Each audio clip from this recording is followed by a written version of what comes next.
안녕하십니까 구독자 여러분. 오늘은 2023년도 9월 2일입니다. 오늘 인천 개인택시 번호판 시세 좀 알아보고 가겠습니다. 먼저 대표님 본인 소개 좀 해주세요. 예, 안녕하세요. 인천 개인택시 조합 지정업체 칼산상사 이원복입니다. 대표님, 예, 인천 개인택시 번호판이 많이 올랐다고요?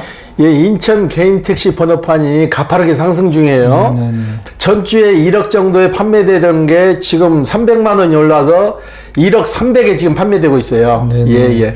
왜 그렇게 갑자기 오르는 거죠? 아, 수요와 공급이 아직도 마저 떨어지질 않아요. 네네. 살려고 하시는 분들은 많은데 네네. 매물이 안 나오는 거죠. 네네. 매물이 안 나오는데 휴가가 끝나고 매물이 좀 어느 정도 풀릴 줄 알았는데 그렇게 원활하게 풀리지는 않고 있어요. 네네. 예, 예. 그럼 이 현상이 전국적으로 그렇게 번호판 가격이 오르는 현상이 그 한 부분인가요? 전국적으로 오르진 않고 서울하고 인천만 그래요, 지금. 네. 예, 예. 왜 그럼 서울하고 인천만 오르는 거죠? 서울하고 인천이 시장이 제일 크잖아요. 일단은 유동인구가 많고 인구수 비례해서 차량 대수가 적은 거죠. 네. 예, 예. 그러면 이번 주에는 그럼 몇 건 정도 파셨어요? 이번 주에는 6대 정도를 팔았거든요. 네네. 남바만 차 딸려 있는 거 한 대하고 면허권만 있는 거 5대에서 6대를 총 팔았는데 사시려고 하는 분은 계속 오시는데 지금 면허권이 없어서 못 파는 상황이에요. 예, 예. 그럼 대표님 이 매매 상세에서는 지금 사려는 분들이 몇 명 정도 대기하고 있어요? 지금 서류 갖다 놓고 대기 순번 타신 분이 오늘 날짜로서 32명. 어우, 예, 예. 32명이 굉장히 많네요. 그렇죠. 저한테만 대기 순번을 걸어 놓은 게 아니고 각 매매 상사마다 다 그런 순번이 걸려 있을 거예요. 네네. 예, 예. 네. 그러면 인천 개인택시가 좀 이렇게 다른 데에 비해서 하기 수월한 면이 있어서 이런 건가요? 운임이 좀 올랐잖아요. 요금이 네. 좀 오르고 그 이후로 계속 상승세를 타고 있는데 네네.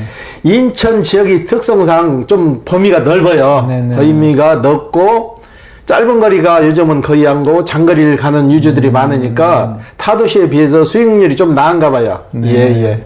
그럼 서울도 그렇다는 얘기인가요? 그렇죠. 서울도 지금 가파르게 상승 중이에요. 네. 예, 예.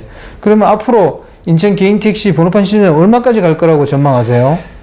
추석까지는 해서 1억 500 정도는 가지 않을까 그렇게 지금 생각하고 있어요. 예, 예. 1억 500이면 전년도 전고점 아닌가요? 그렇죠. 전년도 마지막 노선에 1억 500까지 하고 네. 하한가를 들어섰거든요. 네. 근데 이번엔 특별하게 내려질 요건이 없는 거예요. 네. 그래서 어느 정도 그 금액을 물고 있을 것 같아요. 네. 예, 예. 그러면 작년 최고점 그걸 다 회복한다고 봐야 되겠네요, 그죠? 그렇죠. 예, 예. 네.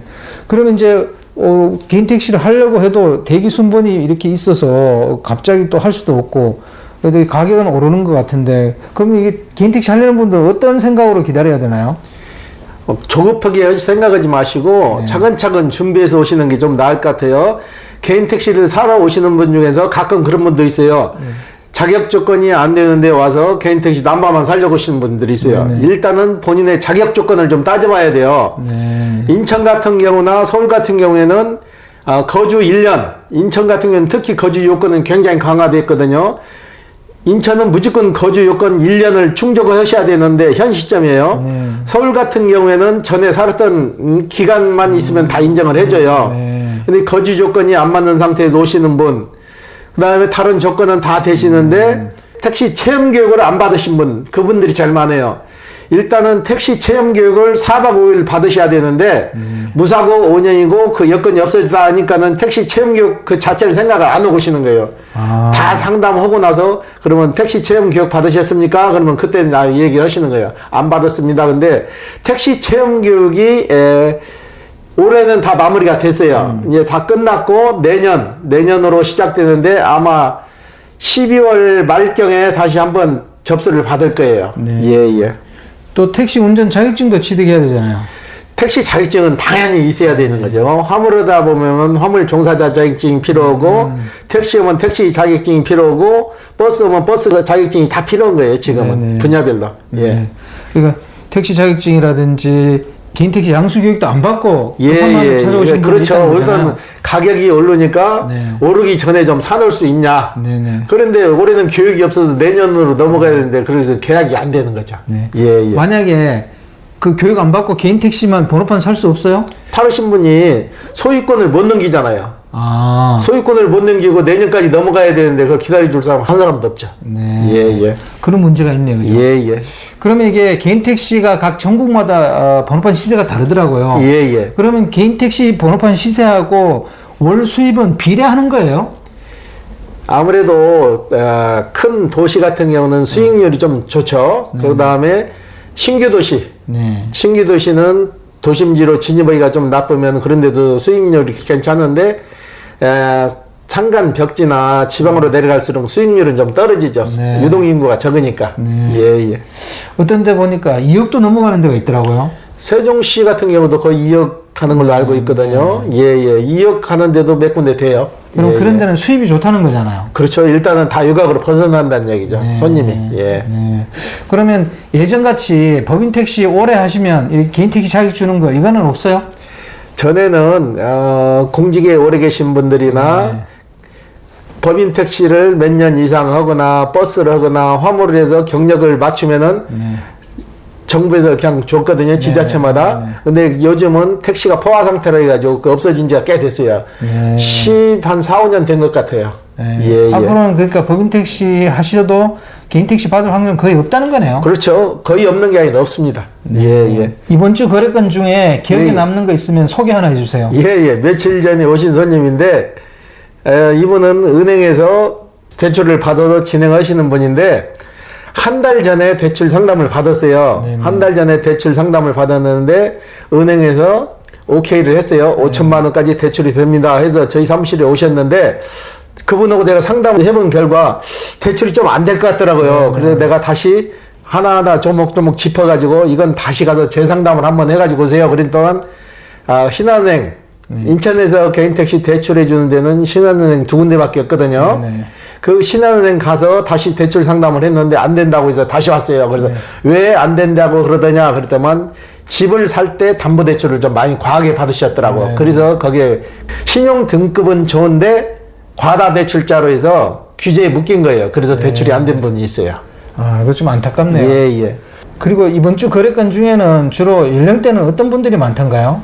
젊은 층은 한 분도 없었고 다 은퇴하신 분들, 은퇴하시고 공직에 계신 분들이나 직장 다니다 은퇴하신 분들만 이번 주에는 거의 매매를 했어요. 예. 그 은퇴하신 분들은 직업이 뭐였습니까? 아마 공직에 있던 사람이 제일 많고요. 그 다음에 은행원, 그 다음에 일반 회사, 대기업체 다니시다가 명퇴하시거나 퇴직을 하고 오신 분들, 그분들이 주류를 이루세요.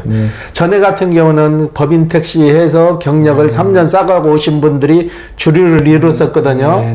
근데 지금은 자격 조건을 완화시키고 교육으로 대처하면서 은퇴 세대들이 많이 오시는 거예요. 예. 공직이나 은행원, 회사원들이 개인 택시를 많이 사는 이유는 또 뭡니까? 미리 퇴직하기 전에 사전 지식을 많이 쌓더라고요. 사전 지식을 쌓고 차량 대금이 좀 비싸잖아요. 기업값이 그걸 적금 형식으로 다 비축을 해가지고 오셨더라고. 이분들은 대출 없이 거의 그냥 사시는데 일반 법인 택시를 했다든가 직장을 다니신 분들은 그게 좀 미달되니까 이제 대출을 받으시는 거예요. 예. 결국 미리 준비하신 분들이 개인 택시를 사는 거네요. 그렇죠. 미리 준비하신 분들은 아무 부담 없이 좀 사시는 거죠. 몰라도 거기에 맞게 사시는 거지. 이 개인 택시 가격이 오른 이유 중에 베이비붐 세대의 은퇴도 있지만 여기에 개인 택시 조건 완화가 한몫한 거 아니에요? 그렇죠. 경력 파괴가 일단은 최고 우선순위죠. 전에는 사고 싶어도 경력을 쌓아야 됐잖아요. 영업용을 3년을 해서 그 경력으로 샀는데 그 경력이 없어졌잖아요. 이제 없어지고 교육으로 대체하니까 교육 접수만 해서 받으면 무조건 가능하니까 그래서 많이 늘어나는 거죠. 예. 오늘 인터뷰 감사합니다. 예. 네, 구독자 여러분, 23년도 9월 2일자 인천 개인택시가 1억 300이랍니다. 계속 오르고 있는 추세인데요. 그렇다고 해서 예비 또 개인택시 구매자분들은 너무 조급하게 생각할 필요 없이 천천히 좀 생각하셔야 될 것 같습니다. 그리고 개인택시가 오른 이유는 베이비붐 세대에 은퇴하고 개인택시 양수 조건의 완화가 큰 영향을 미치는 것 같습니다. 다른 건 아무것도 내가 볼 때 큰 의미는 없는 것 같고 이 두 가지 조건이 가장 그 개인택시 시세를 오르는데 큰 영향을 미치는 게 아닌가 싶습니다. 앞으로도 제가 볼 때 베이비붐 세대 은퇴가 더욱더 가속화되면 개인택시라든지 이런 게 가격이 굉장히 많이 오를 것 같습니다. 그 이유는 별로 회사원이나 공직이나 은행원들도 전문직이라 보기 어렵기 때문입니다. 전문직 아닌 사람들이 사회에 나와서 별로 할 게 없거든요.